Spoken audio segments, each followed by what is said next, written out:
Hi, everybody. Welcome to the 6th edition of How She Does It. And today we are going to be energized and delighted by the glorious Thandi Davids, who is basically a media maven of note, a broadcaster, a marketer, and now a documentary producer with her new production company, Storyscope. I am so excited to have her here with us this afternoon, and we'll be handing over to her shortly. Just to say, guys, on the live chat, we would really appreciate if you ask any questions you have, put them on the live chat, and I will weave them into our conversation as we go along, so that you can also be part of this. What promises to be a fascinating conversation. So, Thandi, welcome. Yeah. How are you? Thank you. I'm good, thanks. You know, as good as anyone can be under lockdown, missing my friends and seeing people in 3D. So, yeah. True, exactly. We were just talking about how we're both quite stimulated and by human contact and by conversations with people, and this is like a bit. It's not quite the same thing, I've realized. No, it's not. It's not. Absolutely not. There's no hugging. There's no hugging. Although I saw in the New York Times there's advice for how to hug if you really absolutely must. Really? There is some way to do it, but it's very constrained and it's not the same. Also, I'm notoriously I'm notoriously old school and love high-fiving every 5 minutes. So I'm really missing my high-fiving a lot. Yeah. Perhaps let's start in your youth. Did you have any idea when you were growing up? Tell us where you were growing up and how that. We were just talking about how you have a secret penchant for teenage coming of age films, but as a child and a young woman, did you picture yourself in broadcasting, in the media, as a producer, in this role that you? I think I knew I was going to go to media probably in high school. I went to this really amazing high school called Woodmead, which was an alternative education high school. Really kind of developed us very differently from the way most schools did. We didn't wear school uniforms. We were called the drug school because, if you didn't wear school uniforms, you had long hair and afros, you must be taking drugs. It was the 80s. That was for me. Apparently. We still? Sorry? Apparently these tropes still exist. Exactly.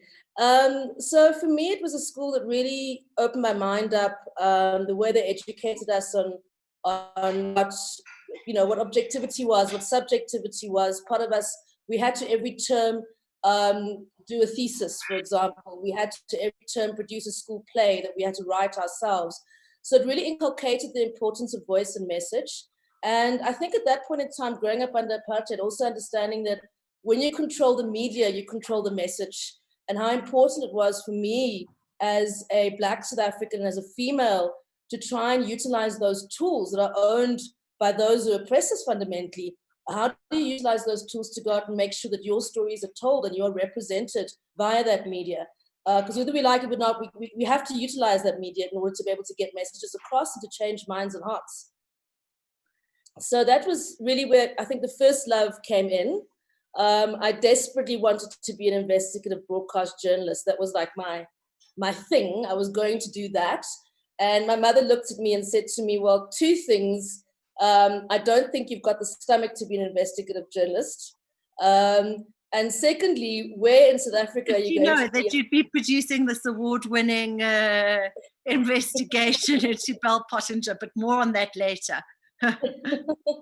And secondly, she was like, that's the one thing. And the second thing for her was that besides not having the stomach, was the fact that there are no Black people on television in the news departments. This is just not going to happen, so you need to put your mind elsewhere. And insisted I go to law school, which I did, and dropped out of very fast, and realized this is just not for me. And she kept on saying, well, you've got a backup degree if you do this. And I said, yeah, but the problem is it's 7 years of doing this. Then it's 2 years of doing articles, which means I would have been 9 years in of actually not doing what I want to do. And once I've done articles, you know what happens? You get a position and then I'll be a lawyer for the rest of my life. So best I take this chance now. Wishing for. Well, she's a lawyer.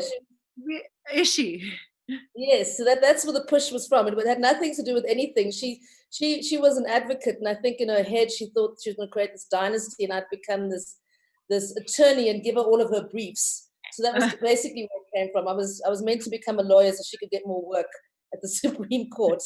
So I dropped out of law school and started working. And started out as a waitress for 3-4 years at a little Jewish deli, which was interesting to say the least. And then I got a job at a PR firm, and I got a job as a switchboard operator at a PR firm. I had the weirdest interview in my life with two very well-known then South African media people who started interviewing me at 10 o'clock in the morning, started drinking at 11 o'clock in the morning, and I was there for 5 hours in this interview, which was insane. I mean, they used to start drinking at 11 o'clock in the morning in this PR agency. I think these were the times. I mean, I think journalists. I didn't know a single sober journalist. That's so true. That's so true. And I spent 2 hours on the switchboard, and the guy who owned the company walked past me and said, "What are you doing on the switchboard? Get upstairs." So that was me, and that's how I started in PR and media. And from there, I went to work in broadcast policy at the Independent Broadcasting Authority. Always had a love for broadcasting, as you know. And then left, then went into marketing, which was fun and games. I ran a very large experience. You had some very serious clients. I had some very serious clients, yeah. Don't know how that happened, but it did. Had some great fun projects. I launched the Disney Channel into South Africa, and that was an afternoon of it was the first time we brought Disney characters to Africa. So that was an initiation and learning by fire. Disney's something else to work for, and those characters have rules and regulations. They're allowed to be in character for 7 minutes. They've got to be out for 20 minutes, in for 7 minutes. So that's a whole kettle of fish in itself. You don't realize when you go to Disney World what it takes to have those characters out there. And then did a lot of work for the UN at one point in time, doing very large conferences, so 15,000 people across the continent, in one place across the continent at various points. And that was interesting, a lot of traveling at that point in time. I was quite specifically engaged on the conservation and climate change strand of the UN. So that was interesting times. I've picked up drunk Australian Minister of Environments from beaches in Bali. There's been some fun. Theme here. It's the theme. People in positions of power who are all drunk.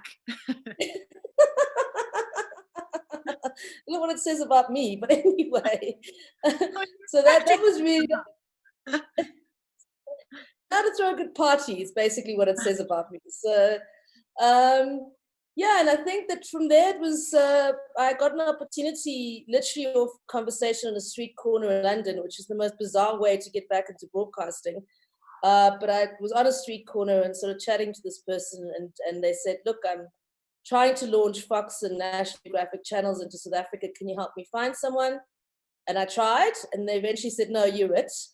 So I went to work and launched the Fox channels, so Fox Crime, Fox Retro, etc., into the market, and sort of running that trio here. And did that for a couple of years. I really went to do that because I wanted to understand how we've got a very small broadcast pool of platforms in this country. And I kind of realized, even though I was going to work for Rupert Murdoch, and I must say people used to almost spit at me when I said I was working for Fox. You know, how can you do that? Oh my God, you're working for Fox News. I was like, I've never worked for Fox News, but I thought it was really important that I kind of got experience at a global level, that I got experience working on the continent and not just here, and understanding how broadcasting works at an international level. You know, it's a different kettle of fish completely from what it is here. I mean, we've come a long way in the 10 years since 10 years ago I was at Fox. when I started at Fox. We've come a long way, but it was interesting for me to see how this sector in South Africa functioned versus how it happened globally, and how those two needed to become married. And after my What are tenure the primary differences, Thandi? well, I think issues around understanding, from the production side, I'm now a producer, so it was interesting being on the other side, buying content and working with African producers who didn't have a basic understanding of how distribution worked, what distribution was, what the value of a film was for them or for ourselves, what a license was versus a commission was. So there was a lot of kind of non-understanding of how the sector works globally versus here. I think here, most people who are producers would get a commission from a broadcaster. They don't own that content. It's the broadcaster owns it. They produce it and they leave. It's a job, effectively. It's a creative job, but it's a job. And the sector works very differently elsewhere.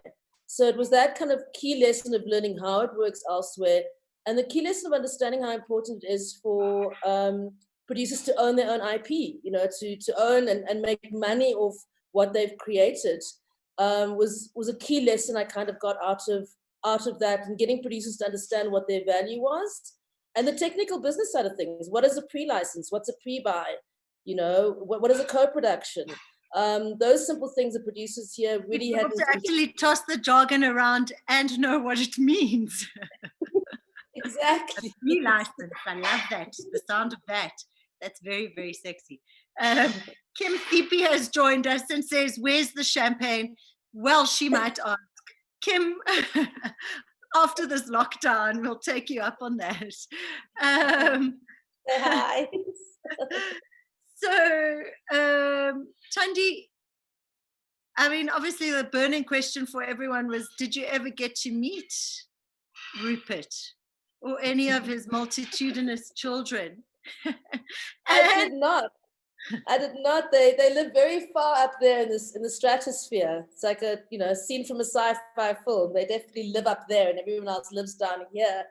But what was interesting is when I started, I had this really big thing about having going to work for a Murdoch, and I'd done my research, and I realized that there were very few places if I was going to work for a multinational media company where I wouldn't be owned by Murdoch. If I went to go and work for HarperCollins, it's owned by Murdoch. So it was like, guys, where don't you not work for Rupert Murdoch on a lot of levels? And if you're going to go and understand the sector, do it where it is. But when I walked in to Fox, I think I was there for about 2.5 months, and the entire hacking scandal broke. Well, it had been this thing there, but then he was called into Parliament and had the pie thrown at him, or whatever the case was. And I remember sitting in the London office at the time, sitting and thinking to myself, what have I gotten myself into? Because on one level, this man deserves it, but another level, I work for him, so I can't say anything. So that was, didn't get to the top echelons on that level. Wasn't special enough to meet a Murdoch. So little did they know what they were missing out on. So what I'm wondering is, in the course, and let's just get to where you are today, because obviously you ran all these channels, you created content, commissioned content across the African sort of continent, and then you decided, okay, what did you decide? Let me start my own thing. It's time to start telling the stories. I think I got out of working in broadcasting a good sense of what audiences like. I also, I'll give you a very practical example. I realized the fundamental dearth of African continent that's available globally. When I first went to work for National Geographic, they had a really amazing online system which would tell you everything that was in license. So all the programming they'd made, everything that was licensed that you could utilize if you were Nat Geo channel anywhere across the world. And I typed in Africa as my search parameter. And 47% of it came up as Africa. And then I realized all of it is animals. So I typed in African non-wildlife, and out of 18,000 hours in license, 3 hours were about people in Africa. And I was like, this is shocking. This is absolutely shocking. That out of 18 hours of licensed content you can have that I can use, 3 hours of this talks about the billion people who live on this continent. So I think that I knew once I kind of realized that, and what a struggle it is to get our stories told, that I almost had a responsibility that my next step was going to be to get those stories told, and to make those stories, and to do it in a way that it's easy for the rest of the world almost to take it up and to take those share those experiences that we have here. But that really was where my passion came in, and the decision to with the darling friends of mine to start up a production house that's an independent production house that we try and raise the financing ourselves as opposed to being fundamentally reliant on a broadcaster, and that gives us the ability to tell stories that are difficult to tell, or that are wonderful to tell, but people can't see the value in telling them because they don't see us as bringing value from a content perspective. And like the most recent, your big, yeah, which tell us how long it took to produce this Bell Pottinger story. Tell us a bit about the story. I mean, it's done brilliantly at Sundance, and then you were just about to the COVID hit. So tell us a bit about this. Yeah, so we I think it's probably taken about 2 years or so. People think for films that happen quickly, they don't. It's a long time. It takes a long time to raise the money, and then you have to make it. And this film was quite. We've been so grateful, and things have worked out so phenomenally well. It's a film that is directed by Richard Poplack and Diana Neal, who were both very much involved in uncovering the Gupta leaks. And we came on board as producers to look at literally the weaponization of communications. You know, how it is that bots are utilized, how it is that fake news, if you can call it that, but the weaponization with a specific eye on South Africa and what had happened here in relation to Bell Pottinger. And we were incredibly fortunate that the Bell and Bell Pottinger, Lord Timothy Bell, gave us the amount of time he gave us. You know, I think it was a surprise for us that we got the access that we did. He was old, and patently this was his last chance to say what he wanted to say. And he says that in the opening of the docu, you know, he said, I might as well, everyone's spoken filth about me, I might as well just tell you from my own mouth. So we had this extraordinary opportunity in what was meant to be fundamentally a film about Bell Pottinger in South Africa. But because of this access to him, we realized very quickly we had a story that was a global story. You know, this man had worked for Thatcher, he'd worked for Pinochet, he'd worked for Syria's, you know, Bashar's wife. It was just, he's an extraordinary character, and he's, for me, an incredibly evil character at the end of the day, on a lot of levels. So having that access meant we all of a sudden could frame what is a very South African story in this very large global story. And the realization that what was happening here was bigger than us, you know, and that on some levels we were just a petri dish. We were a way of experimenting to see if these processes could work globally. And that's really what Inference is all about. The film is about tracking that from us coming from a South African perspective of how that happened with the Guptas, how that happened in relation to those, well, in terms of what Bell Pottinger did here, and how that in turn sits into the larger framework across the globe. You know, how this man was involved in elections all over the world. So we've been very fortunate. About how it's building up now towards the American election. And you know, it's interesting because I think that the only firm that is deeply involved in this sort of behavior. I mean, there's just fake news is a serious issue, and the way maybe our media structures, social media structures work, it's quite easy to manipulate us. It is, but I think what this film actually says to you is you assume that all of this has come with social media. And Tim Bell was doing this from the 70s. You know, he was using advertising and turning that into a way to sway political discourse. So he was doing it, and he's been doing it for 40 years, you know, 40, 50 years, and doing it incredibly well. It just, I think because we have social media, and I think because we all have access to it, it was easier to see and easier to spot than what it was when he was doing it when there was more formal and traditional media. But he was doing it all the time. I mean, the thing that you're saying about the fact that he worked for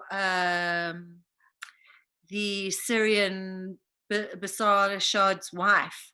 And I remember reading huge tracts in Vogue about how marvelous she was and fantastic. And I'm sure that was at his Yes, absolutely. yes, creating this, like, essentially Exactly. amazing woman profile. Everyone admired her, and meanwhile, geez, look what happened Yes. subsequently. We have a question here from Taryn, who says that you create original African content and you've worked in the international sphere. How important do you think supporting local business and talent is, especially during these days? And how do we get the message across to the youth of South Africa in order to nurture our economy and support local talent? I think it's incredibly important to support local talent. I think the key thing for me, coming into the sector and coming in from the back end for the production side of things, is there's been a lot of learnings for me. There needs to be a lot more resourcing of young South Africans. There needs to be a lot more resourcing of women, very specifically. I don't think that we give it enough platform to tell our stories. There aren't enough female directors. There aren't enough female cinematographers. There aren't enough female producers, to be frank and fair. So I think that for me is incredibly key in terms of getting the opportunity to get women, to get young people to actually come into the sector, to be able to tell our own stories. Understanding that our stories have to resonate and be able to travel globally as well. I think that the time we can't just talk about local.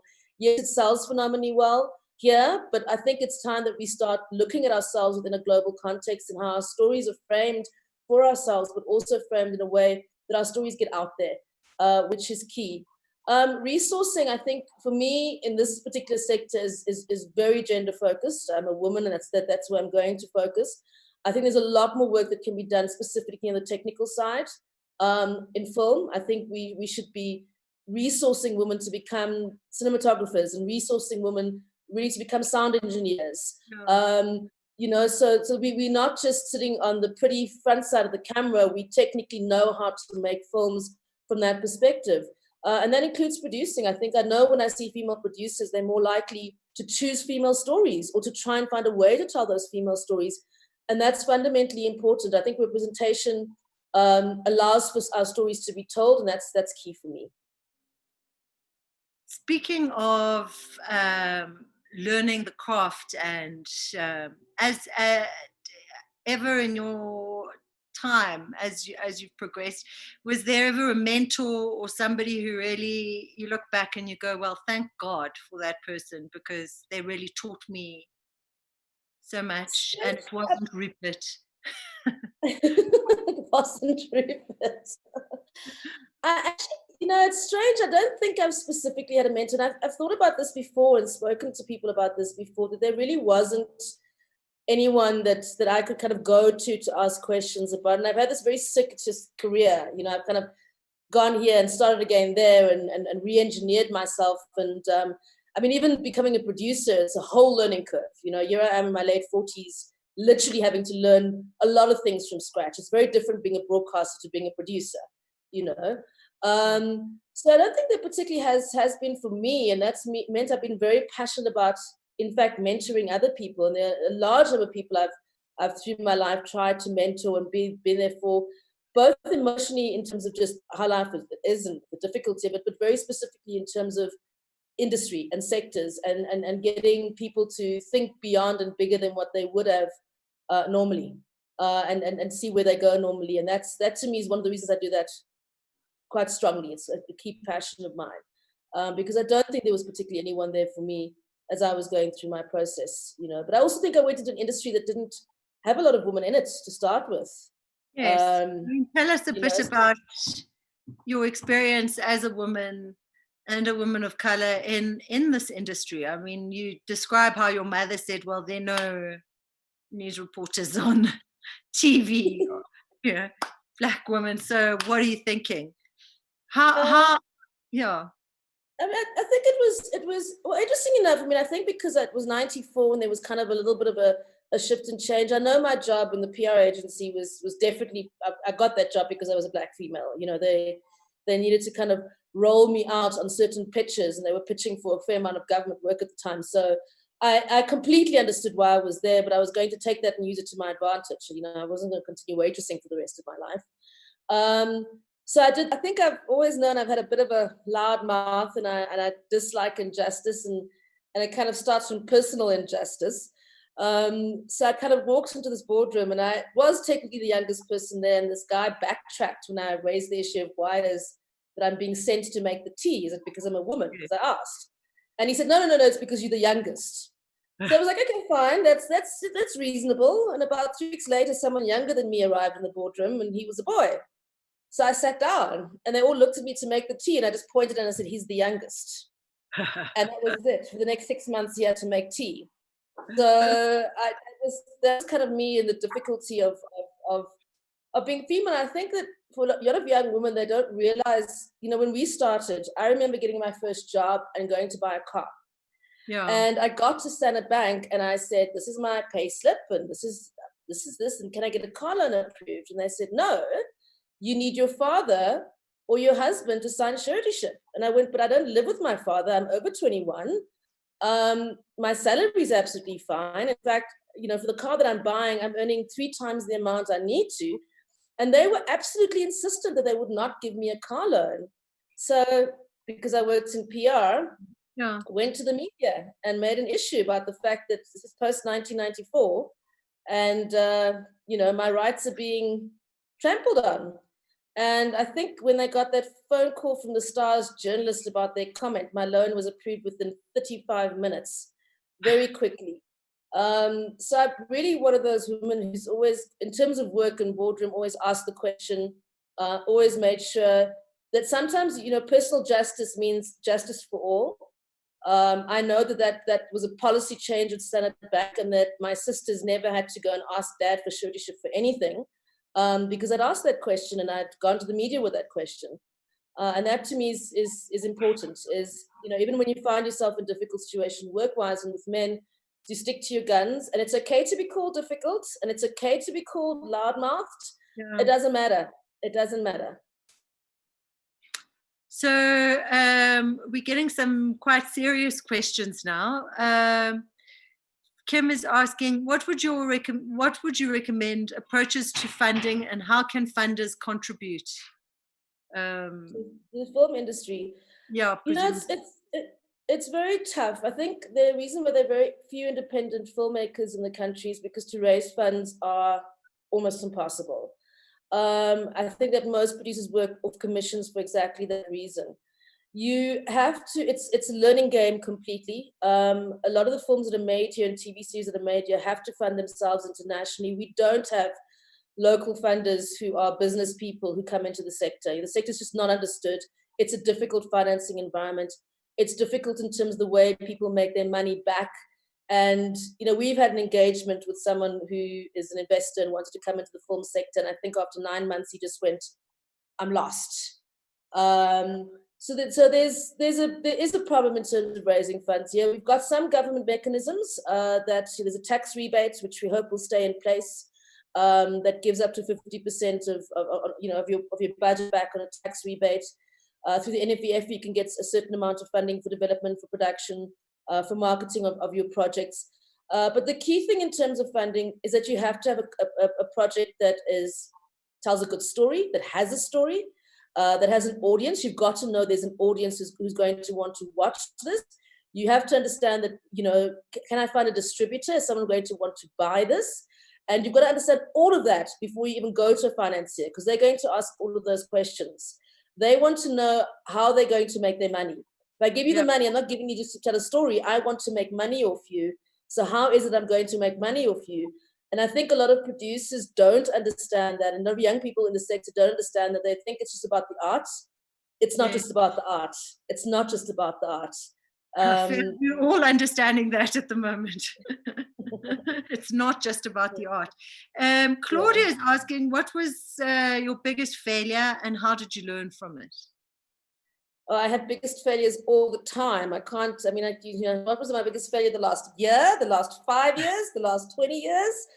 I don't know in terms of the biggest failure. I've had a number of failures. I've had a business that didn't succeed the way I wanted it to succeed. I had to learn a big lesson about overdrafts at that point in time. I had to learn a big lesson about the fact that your business can close, but you're still paying off your debts 10, 15 years later. And not quite that, but I mean, that was a big learning curve for me. I don't think that as women we get taught business skills. I don't think as students generally we get taught business skills.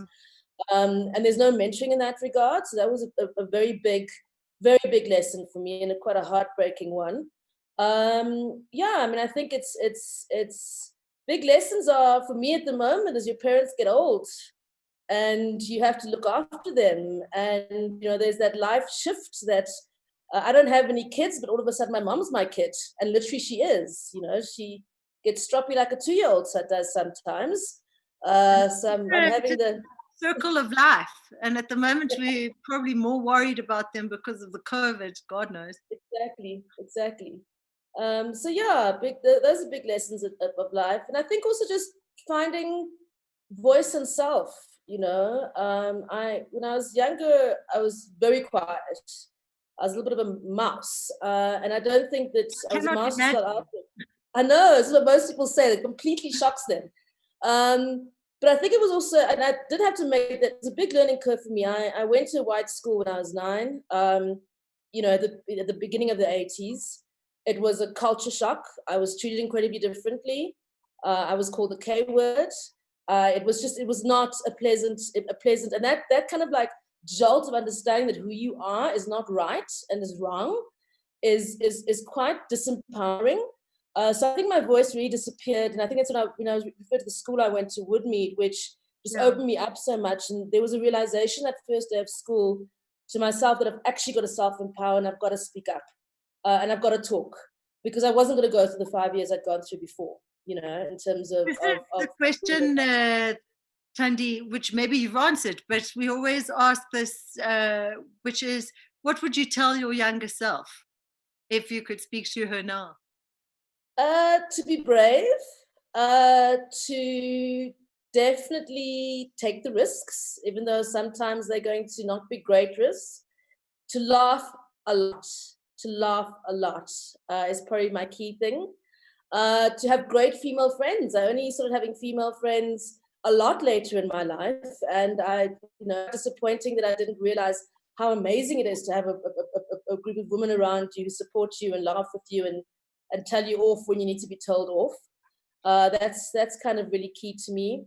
And to realize that tomorrow's another day. You know, it's not going to be, it's not the end of the world. And the last thing is, which I know my sisters and my dad are going to laugh at hard, because I'm the crier in the family, is to cry as much as you want and when you want. I mean, I think the story that you were telling about just learning to speak up for yourself, especially, I mean, I think in this time we hearing so many stories of how people have experienced just that, just being told that they're lesser than, and how they're dealing with it right now. And I mean, do you have anything to kind of add to that? Because that story, I think the key thing for me is you know, I think reading a lot, and I traveled through my books to start with, but kind of reading a lot and seeing people find voice through fictional characters, but people find voice and standing up for themselves. I think this is one of the reasons I am in media, is because this gives us an opportunity to be able to say to young people through a film, you know, through a TV series, that the opportunities for you to stand up for yourself, and this is the way you go about doing it. So I think that for me is the key thing, is read as much as you can, is put your opinions out there, even if people disagree with them, and even if you get shut down. I think a lot of it is you've got to learn how to stand your ground and argue for your rights. And it's not going to happen the first time round, but you've got to keep on saying it until it does, and until you formulated your arguments in a way that you can clap someone down if you need to. I think for me, this is a very excellent final question, which is from Claudia. And I think let's draw a conclusion here. But she says, with everything you've accomplished, what is your proudest career moment? Wow. Well, the most recent one was being at Sundance. I didn't think that was ever going to happen, so that was kind of like, oh my God, here I am at Sundance. Firstly, who on earth thought they'd ever be in Salt Lake City? Which is not on my bucket list. I'm not going to tell a lie. I'd also never seen so many dead animals on the main street because they all wear furs. So that was quite interesting. So I think that achievement for me in recent years has been a big achievement on this particular film. And go and watch it. It'll all be on your screens from August onwards. But yeah, I think that's the most recent one. But I think also starting up my own company, just biting the bullet.